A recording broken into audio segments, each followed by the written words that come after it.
show, everyone. We're so glad you're here. We've been waiting for you all week, and we've got a fabulous show for you tonight. We actually have Pauline, and Pouline Middleton is calling in to us, but we get to see her as well from Denmark. So welcome to the show, Pauline. Thank you very much, Kath. I'm so happy to be here. Let me tell you a little bit about Pauline. She is the author of One Woman, Three Men. Yes, you did hear me correctly. One Woman, Three Men. And what Pauline is telling us in her book that was actually written as a diary, and this is a novel, but it does revolve around her life, is that one woman can have several men at once. In fact, modern day woman needs that. So Pauline, tell us a little bit about how you came up with this idea and how it reflects in your life. Yeah, well, it all happened some years back after I'd been married, but then unfortunately we divorced. We had a daughter together, and then I got a new boyfriend, and then I found out he was cheating on me. And, I felt really devastated. And I was thinking, oh, is there something wrong with me? Or is there something wrong with love? And then I ended up saying, okay, maybe I need to rethink this love thing. Because when I was looking around on other couples or to other friends of mine, I was seeing that many people were actually struggling with love. And I said to myself, okay, maybe this needs a rethink. And then I sat down and made a list of all the things that I wanted in a relationship. And the list, I thought it was going to be real short, but before I knew it, there were 26 areas in that list. But when you go dating, you don't go out with 26 areas you want to fulfill, somebody to fulfill, because, that's a little too much.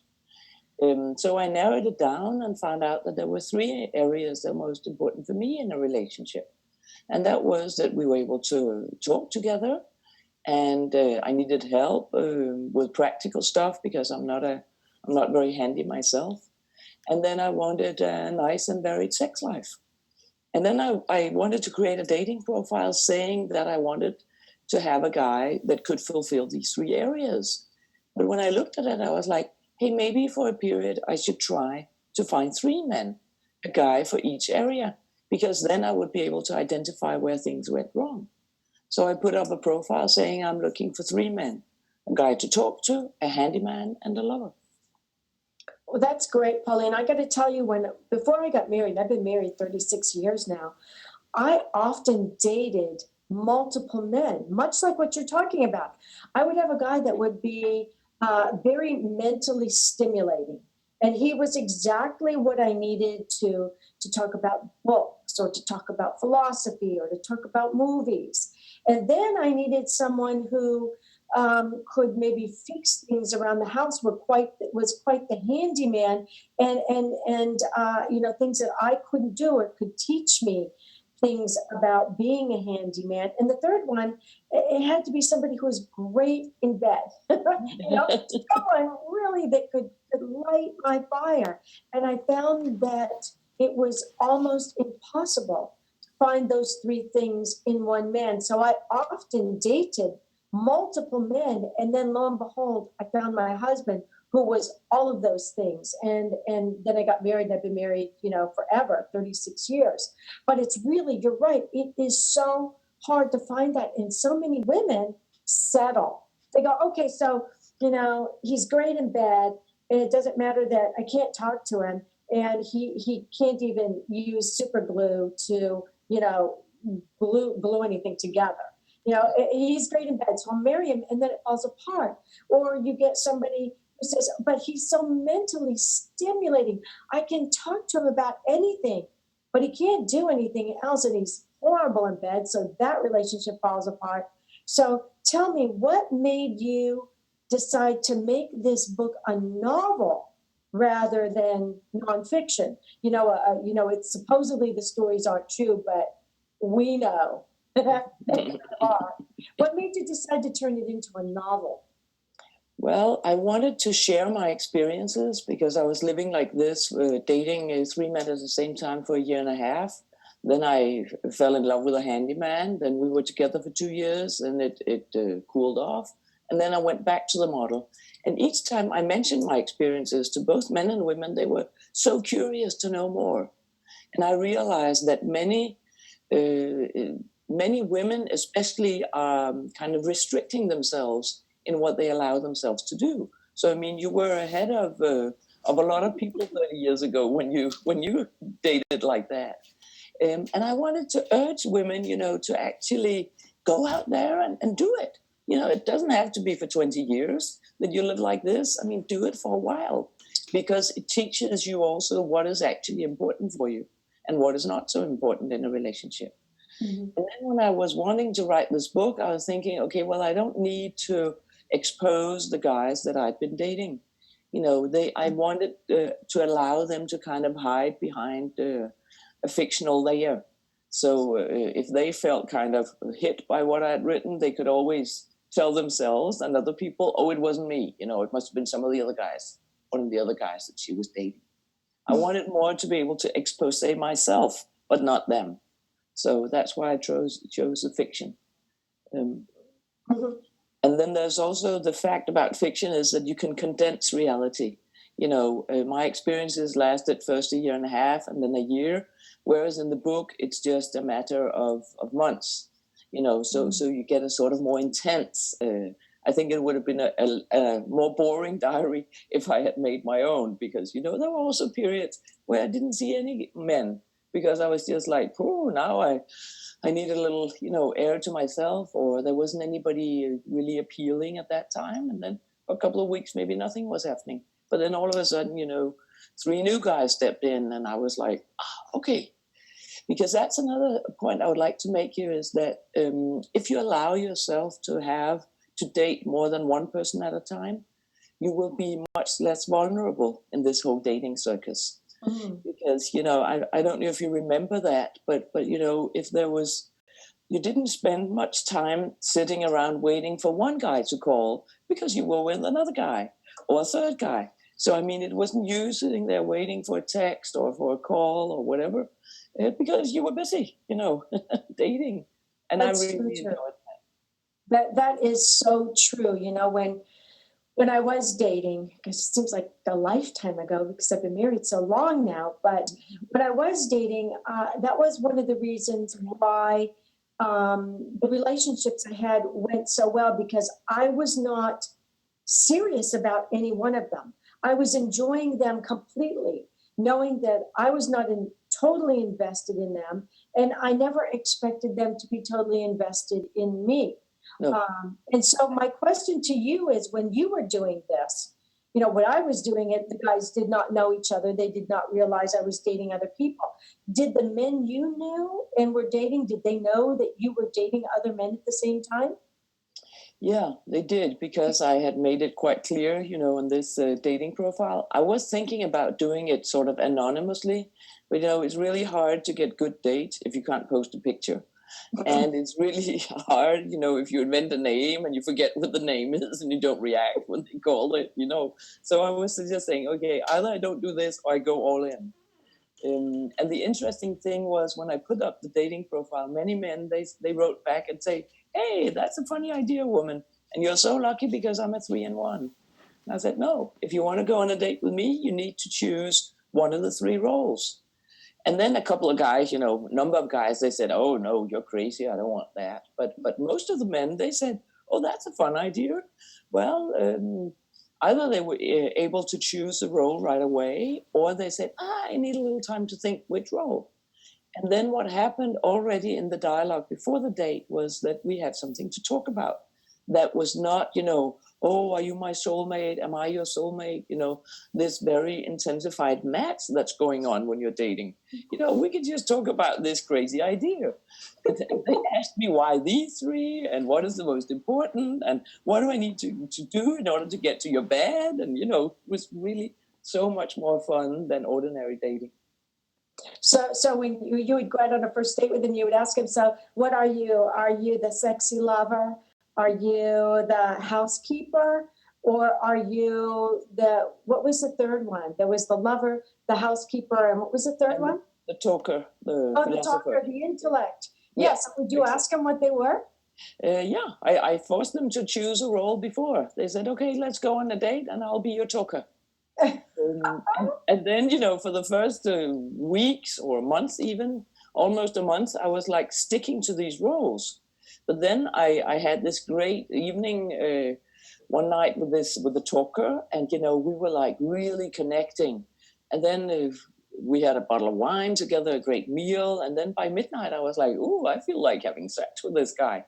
And then I was like, I felt, no, I can't do that because I invented this model, so I need to stick within it.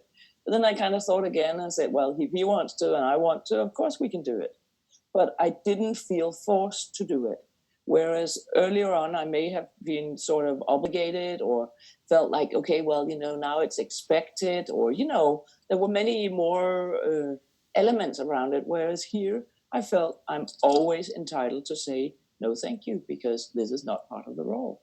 So it gave me also more of a frame to date from, a framework. And I was quite surprised by the force of that and how it helped me stay in my own integrity. So it gave you kind of a safety net, and it gave you boundaries, and then you could decide if you wanted to move outside those boundaries. Exactly. So, like you had the intellect, and you're going, okay, so you now want to shift from just intellect to lover, and then you could decide whether or not they were allowed to do that, because maybe you were not sexually attracted to them, but you loved their mind. Exactly. I love your brain, but the body not so much. Not really. So you decide, no, we're not going to go outside of these boundaries. But you talk about in your book how life and relationships can change completely in just a matter of months. So did you find that with these men that you were dating, that was happening like after 3 or 4 months? Maybe although you started to date them because they were great handymen around the house, suddenly you found they were interesting to talk to. They had intellectual qualities to them, and then all of a sudden, boom! You found out not only were they great at taking care of the house or being the handyman in the house and talking about subject matters that you found interesting, but by golly, by George, they were good in bed too. Did that ever happen? Well, not much. No, I would say because this mechanism with dating 3 at the same time, that also brought out the character in the men quite quickly. So it was also a catalyst for actually seeing what kind of guy is this? What does he want? Where is he at? So a guy within, that I was dating within one area could maybe show talents in one other area as well. But it was very seldom that there were 3 areas. Most of the time it was practical guy who could also be a good lover, or talker guy who would also be a good lover. There wasn't that many who could do all 3. And that was, that was fine, because I didn't expect them to actually perform in all 3 areas. I was more looking for me to be able to also not construct romantic castles, because the model made me aware how much when I was on a date, I would very quickly let the romantic construction take over, and be like, oh yeah, this is my soulmate. And wasn't it fantastic? He laughed at the right exact time as me. We made for each other. Whereas when there were 3 guys, I wasn't doing that as much, because I thought, maybe it wasn't all that fantastic. I was staying more in reality, because there was something, you could say there was something to compare it with. But at the same time, I felt I was very true to the meetings. I was very much in the present, saying yes and no to whatever was being presented. So in a lot of ways, it helped me stay in myself and not go overboard in something that was maybe just my imagination. And that's also why I wrote the book. I wanted to share that experience. For those of you who are just tuning in now, we have Pouline Middleton with us. And she's talking about her book, which is a novel, One Woman, three men. And we're talking about relationships and how we tend to create these castles in the sky that are supposed to be our relationships. And then we find out that they're not working. We're not being realistic, and maybe the men are, or the men aren't being realistic and we are. And so she has solved this problem with her book, One Woman, Three Men. So, Pauline, you wrote that as a woman, I'm living in a golden age. There are so many possibilities for coupling. I can live exactly the way I wish to live, or so they say. So, what am I dreaming of? Or should I ask, what is my mind dreaming of? What do you mean by, as a woman, we're living in a golden age? Well, I think, today we have many possibilities that our grandmothers didn't have, and also possibilities that our moms didn't have. In terms of finding or having an education, finding a career job, or choosing to go home and nurture our family, or, we can choose what we would like. And we can also choose if we want to have a relationship, or to hop in and out of relationships, or to be single. And there, these are just a fraction of all the possibilities of choice we have. What we were not equipped with was tools to actually handle all this freedom. So in a sense, we are also brought up with a very kind of mono image of love. The ideal is that you meet your high school sweetheart, you find out he's the love of your life, you settle down, you marry, you have children, you have a house, and then you stay true to each other for the rest of your life, both emotionally and sexually. And that is the only ideal of love that we have. And it doesn't really, it's not in harmony with many different other choices in life. So what I want to also advocate is that we allow ourselves to live love in different manners over the course of a lifetime. We may have a high school sweetheart and be together for 10 years and have a great time. Then we may find we need to divorce. We may also live the entire life with our high school sweetheart. That's fine. So I'm not, talking negatively about that. I just want us to be able to live life, our love life, in different manners over our lifetime. And that's also why I'm sharing my experiences. Well, I love these experiences. I think, I don't believe that one thing fits everyone. And you've certainly introduced another way of thinking and looking and taking. What I found so fascinating about your book and your ideas is you take the guilt out of the fact that maybe a relationship isn't working. And suddenly you're giving people tools to look at relationships. What type of a guy is it? Get him to define himself to see whether or not that relationship will fit into the puzzle of your life. And I love that. Oh, thank you very much, Kathy. And a fun fact was that most of the men, they actually loved that I expressed what I wanted. They say, oh, it's so good to meet a woman who knows what she wants. And I was a bit puzzled by that, because I was like, well, all my friends, girlfriends or female friends, they know what they want. And then they said, yeah, but in love, they don't express it. So that's another thing, I urge women to be concrete and not to have a long list of expectations, that are maybe not very concrete, because then the man can never fulfill it and can never get the praise and can never feel happy about it. And that's not fair to him. No. And neither can you as a woman, if you have a long list of undefined expectations. So force yourself to be concrete, only choose 3, live with that for a while, evaluate, and then see how it goes. Great. Pauline, we're down to our last 2 minutes. So can you tell our audience how they can find you in Denmark and how they can get your book? Yes. Well, I have a website, and it's called modernloveandsex.com. That's modernloveandsex.com. And there you can follow my blog and read more about the book. The book can be ordered on Amazon or in any good bookstore around you. Barnes and Noble or whatever. And I'm also on Facebook. My name, Pouline Middleton. So, hook up with me. I do Skype sessions in terms of love advice. And I'm not only advising people, to have 3 partners. I'm mostly advising people on how to stay true to themselves, because that is the most important parameter if you want a long-lasting relationship. And today I have it. I'm married to a great guy who is a great talker and a great lover. And if we need a handyman, we just hire one. I love that. If he wasn't a great talker, you could just go to the movie. By any chance, Pauline, do you have a book there with you that you can hold up so our audience? Yes, actually, I'm happy you ask. It's a great book, great cover. 1 woman, 3 men. Thank you so much, Pouline Middleton, for being with us today. And I hope you'll come back when you write another book, because this was great fun. Thank you very much for having me, Kath. Thank you. Okay. Good night, everybody. And don't go away, because as you know, we're still live. And we do have another guest coming on who's going to be talking about touching light. Have you ever tried to touch light? She's going to tell you how.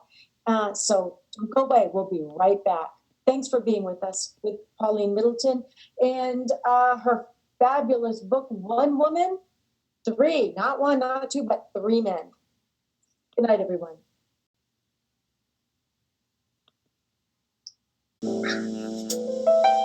We're bringing you the Kanavos Show with special guest Ronelle Wood here on New Earth International. And we're live with Kat. Thank you, everyone, for being here with us for the second part of the Kanavos Show Hour. We have a fabulous guest for you, and she has a crow in her backyard who's very excited about the fact that she's going to be on the show with us tonight, and so he's voicing his opinion. Tonight, we actually have Ronelle Wood with us, and the thing is, this is her first book that she's going to be sharing with us tonight. It unveils a science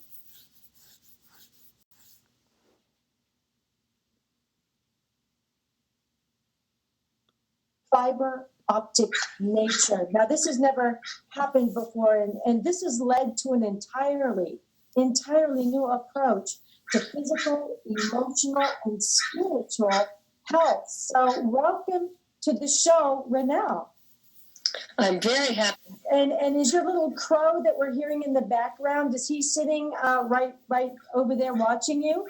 You would think so, but he's way, way off in the distance.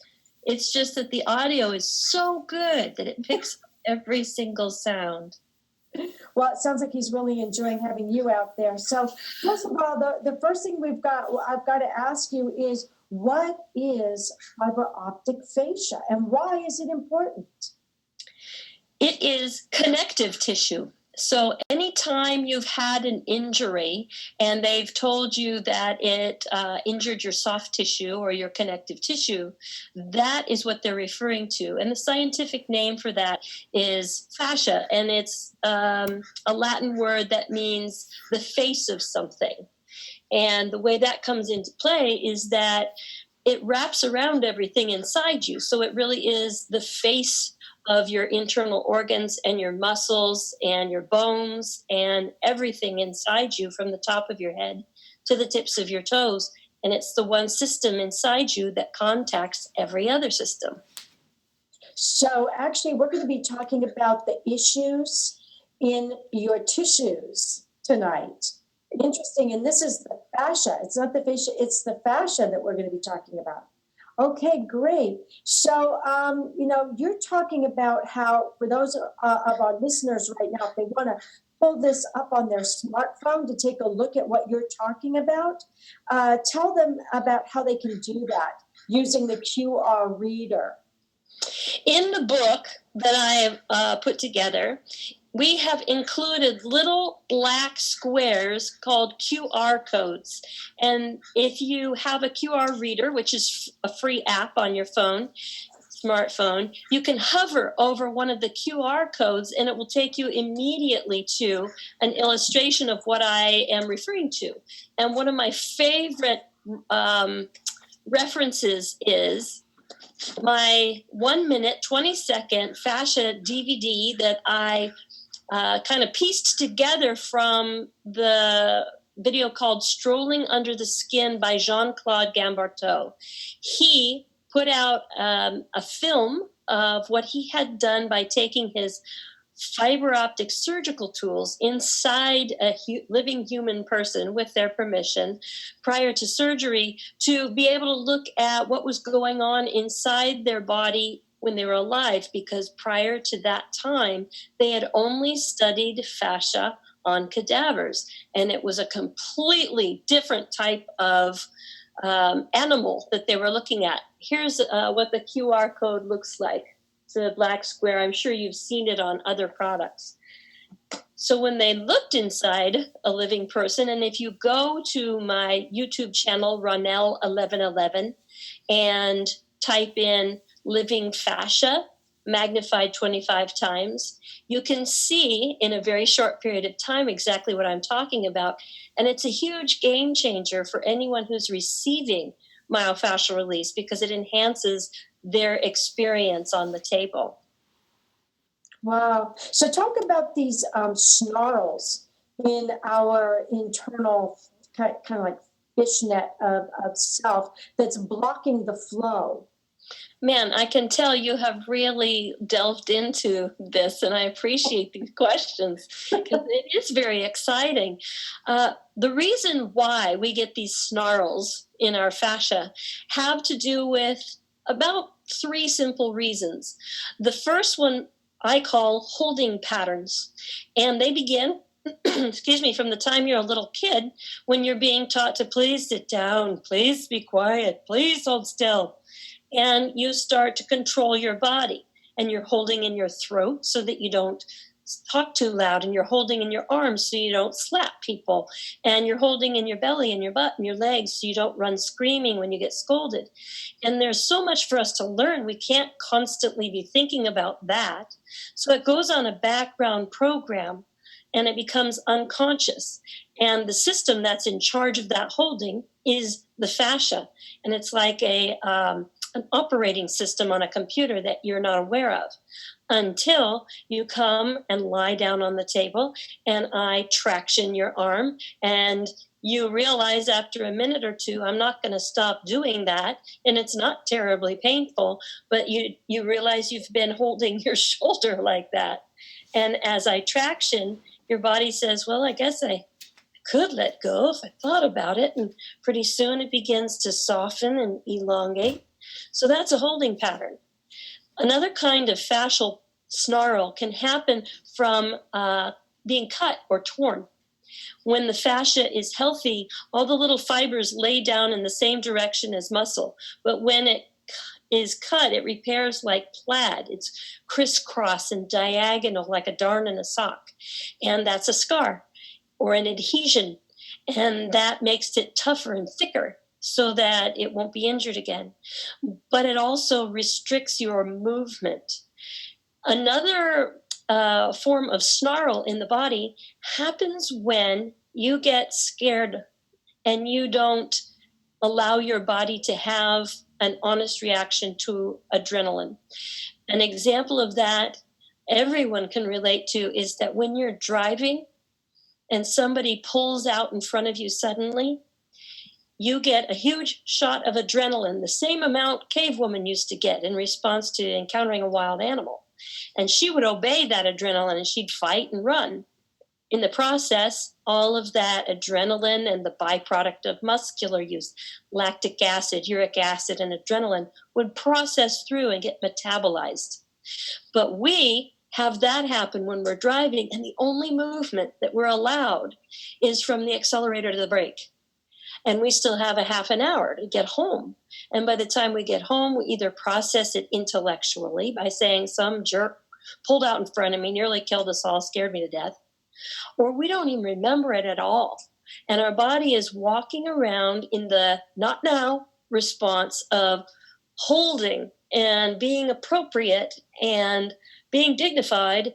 And over time, all of that stuff causes the encapsulated cocktail of chemistry, that adrenaline and lactic acid and uric acid, to stagnate, and you're marinating in it as the fascial layer clamps down over the muscle to stop the movement.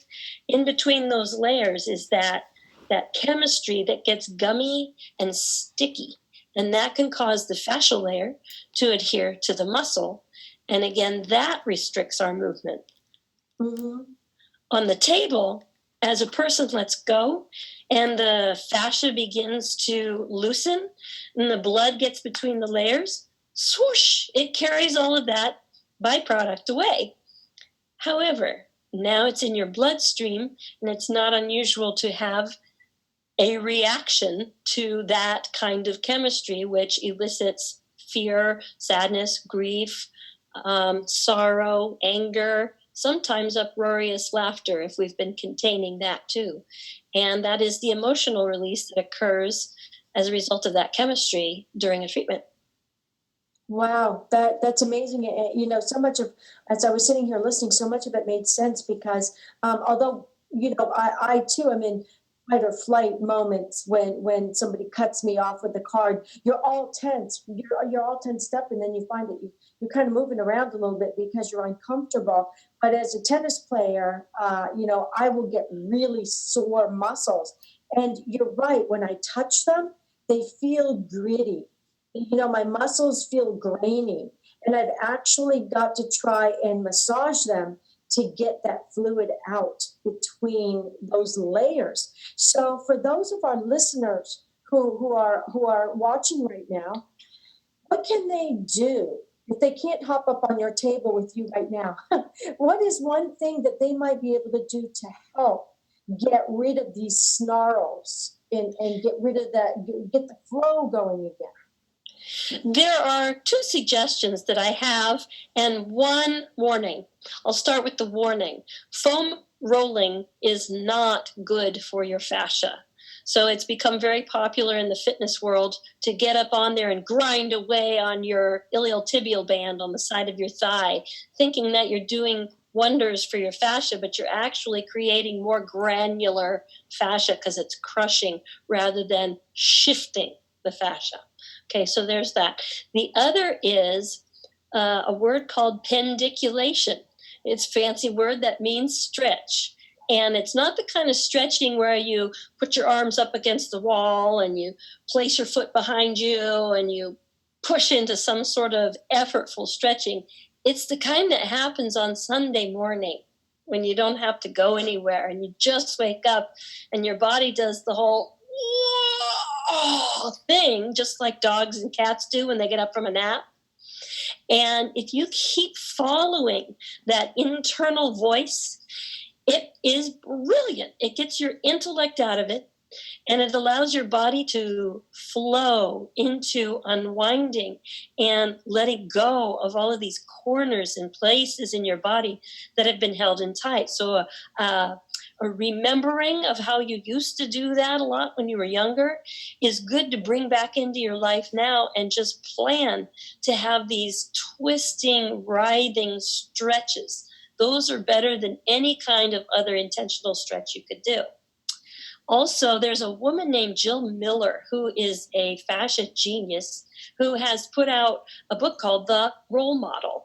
And she sells these yoga tune-up balls, and I use them all the time in my classes that I teach, where we lie on the ball and we move and sink and melt over the ball into these areas that are generally tight in most people, like the buttocks and the shoulders. People come in saying, I keep all my tension here. So we use the balls in that area. You can use them in your face. You can use them around the collarbones, across the chest, and on the back of your neck. And it's wonderful for self-myofascial release. Another thing you can do, I call a SNIT fitness program. So you've had that thing happen where somebody cut you off. You came home and you intellectually processed it, but you don't realize your body is still holding. So you can go into your bedroom, close the door. Nobody needs to watch and accuse you of going crazy. You lie on your back and you fake it till you make it. You pound your fists on the mattress and kick your heels and maybe yell into a pillow and say all the politically incorrect things you would never say, like, it's not fair, I'm the good one, I did my best. And your body is essentially finding a pressure release valve and moving through and telling the truth about how it felt in that moment. And that gets the blood between those layers and frees those encapsulated cocktails of chemistry. And you metabolize that out after a nice little snippet. So you talk about getting rid of these cocktails, these chemistry cocktails and all this lactic acid. So we get it back into our bloodstream. How important is drinking fresh, clean, purified water to flushing this stuff out of our system? It's enormously important. A man has just written a book called The Fourth Phase of Water, but it's not just a gas or a solid or a liquid, ice or liquid. It also can be in a gel state. And in our body, we can have bound water, and that's basically polluted water that's in the extracellular matrix around all of the fascial fibers. And in order for you to introduce fresh, clean water, pendiculation allows that to happen, and you need to be supplying your body with lots of fresh water. And here's an interesting fun fact. After a myofascial release session or a self myofascial release session, if you drink coffee or alcohol, it can hit you 10 times harder than it normally would, because you've taken the weave and you've opened up the fishnet inside you, and it's super absorbent. So whatever you take in liquid wise, it will really absorb. And that's the best time to supply water to your body, because when the fascia is tight, it's like pouring water on a rock. It doesn't absorb as easily. Interesting. That's great. That's great to know. So let's get into talking about something that I found really fascinating in your book, and that's about how our fascia conducts light. How does it do that? And its role in our whole sympathetic nervous system. I'm really glad you asked, because some people want to skip over that part and say, "Oh, Mom, you can't say that. You can't be sure of that." Well, look at the DVD and you will see that those little fibers are transparent, they're fluid filled, and they are conducting light before your very eyes. And neuroscientists are studying the role of fascia in consciousness. We know that light carries information, and we know that the fascia carries light all throughout your body. And in those areas where there's a snarl, light can't get through. It's like a crazy straw in there. And when we do myofascial release and the light begins to flow through those snarled areas, people have a reawakening. A consciousness comes into that area of their body that was strangled at the time that the fascia was restricted. And they report being able to find answers to problems that they hadn't been able to figure out, and a euphoric enlightenment beyond just not feeling pain anymore.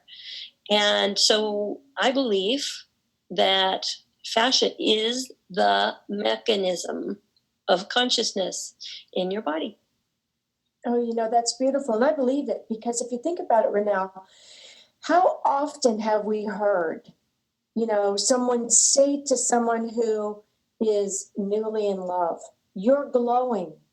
You're just glowing. Look at you." And they're all relaxed and they're smiling, and their cells are vibrating light. And I think that's exactly what you're talking about here. And now, again, that's a spiritual concept, but we see it in the physical world. People say, "She's glowing."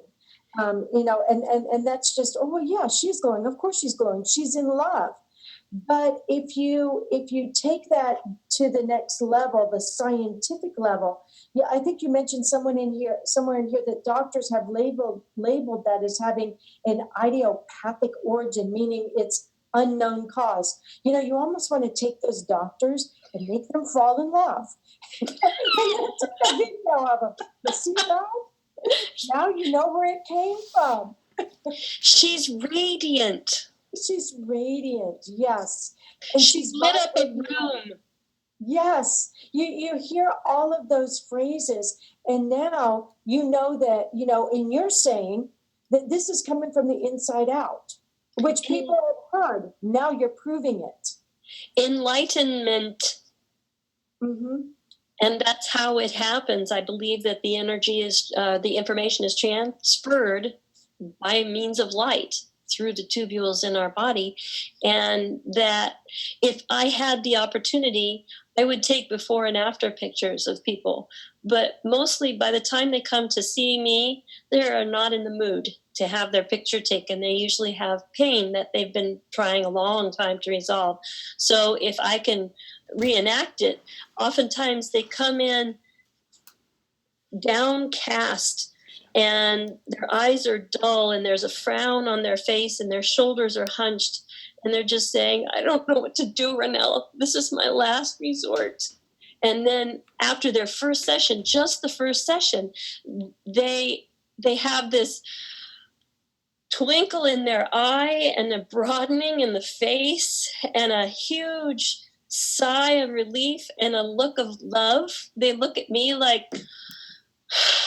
because they really have experienced a freeing up of who they truly are that's gotten squeezed and compressed and pushed inward by the experiences of light. And it feels wonderful to be reminded of who you really are and to be allowed to shine.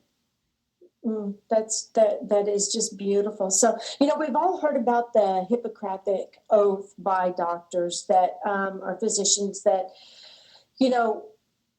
first do no harm, right? And then they give you all of these medications with side effects that, if you just watch the TV at night with the commercials, you've got a headache.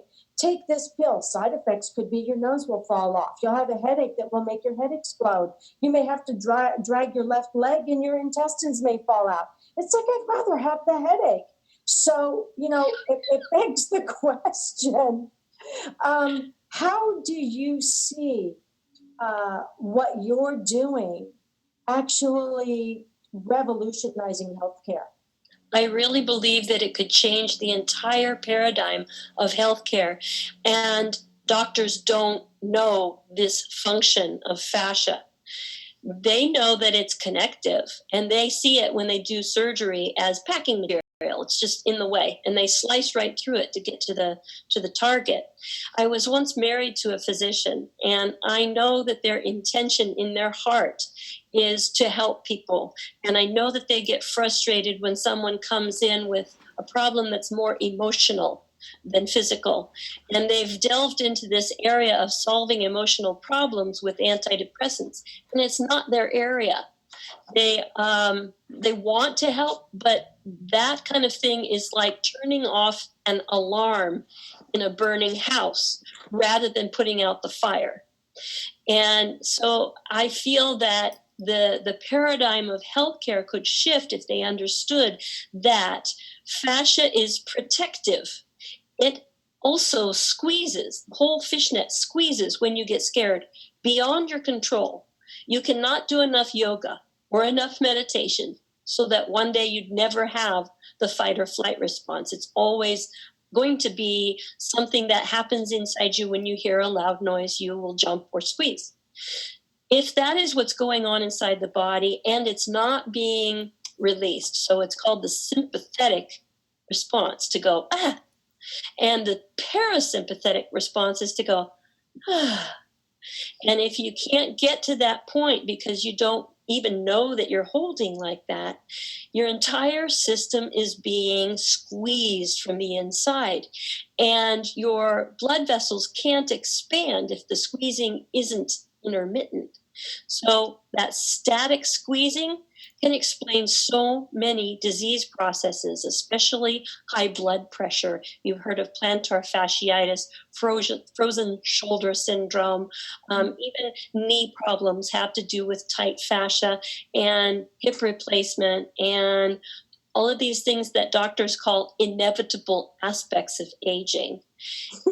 And rather than cut it open, replace it, or drug it with something highly addictive, if the first step was to get myofascial release to take the pressure out of the system, you would see a lot of these symptoms alleviate, and that would be a much simpler, less invasive, dramatic approach than the next steps that would come if that didn't help. Mm. So, just kind of breathe, when you've got that fight or flight, because let's face it, if you're working, you're going to be in traffic.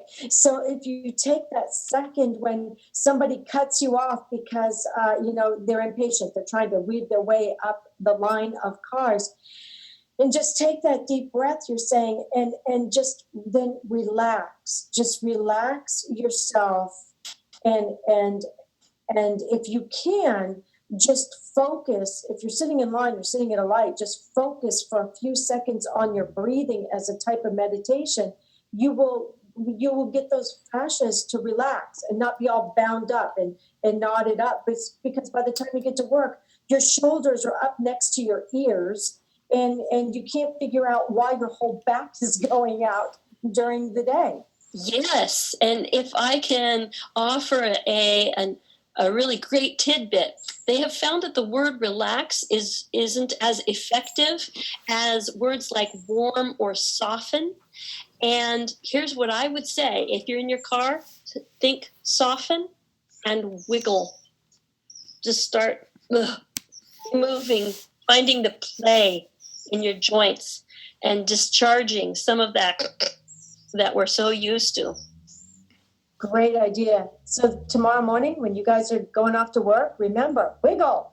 Don't worry about what the guy sitting in the car next to you is thinking. Just go ahead and wiggle to that music and breathe in and out. And, if nothing else, you're going to give him a great story when he gets to work. So, we hear all this stuff about the opiates and how people are, dependent on drugs now, and they're over dependent on drugs. In fact, some of them are quite hooked on them. How can your book help them? I have seen many clients come in who do not want to be dependent on the opiates anymore. Sometimes the thought is they like it and they want it, and they will go to the end of the earth to be able to get their drug of choice because it's so painful to go off it. And what I have experienced is that while they're receiving myofascial release, and it's important for me to mention that one session doesn't get it. It's been a lifetime of holding. So we'll do 5 to 10 to 20 sessions, and then hopefully you won't need me anymore. I'd like to become obsolete.